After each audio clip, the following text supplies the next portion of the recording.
This is Madeline. Just a couple notes from yesterday's lesson. So one of probably the most important thing when you're working on your short game is we want to start to marry your your backswing and your follow through. I think too often you had a variable backswing and then a short and stabby follow through, and that's what was causing your inconsistencies. So we'll look here, looking at the right video first. When you take that club back, we'll stop when you get to the top of your swing. So that looks like about the top of your swing. We'll make a nice little line right there. And guessing that when we come through, we want to be somewhere around, probably somewhere around there. Maybe we'll do the line the other way. We'd like the swing to be somewhat married. So as we go through, look at that. Your follow through is pretty much identical on the other side. So when we're taking our practice swings, to build that confidence, we want to make sure we're taking the club back and rocking it in a rhythmic fashion, right? So there's two ways you can hit the ball further. You can either take a bigger swing or you can increase the tempo. I think you need to tinker around with what works best for you.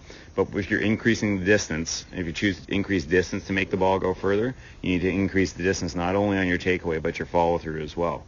During your practice swing, what we're looking to do is we're trying to guess what rocking motion we're going with. So what tempo we're going with and what length of swing we're going with. We're also looking to find the bottom of the grass. We want to make that grass pop up, whether we're hitting it out of the rough or whether we're hitting it out of the short fringe like you were in this video. We always want to take a nice practice swing that's going to make that grass kind of jump up. You'll see when you do that, what ends up happening is rather than having your hands flip, you actually force yourself to use your body, and watch that, your hips turn, and there you go.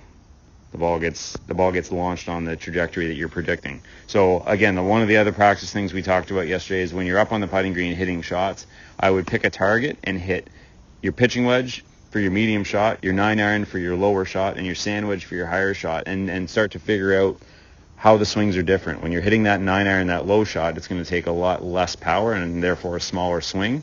When you're hitting your pitching wedge, it'll be somewhere in the middle. And then when you wanted to create some height, when you're hitting that sand wedge, you're going to need to take a slightly bigger swing. So remember, with bigger swings come bigger misses, but we really want to work on having all three of those shots. So when you get put in different situations, you've got more than one way to get yourself out of trouble. Low is definitely your favorite, but we have to have all of them because sometimes the lie or the situation dictates the shot that you need to play. I hope that helps. If you have any follow-up questions, please let me know. Thanks a lot.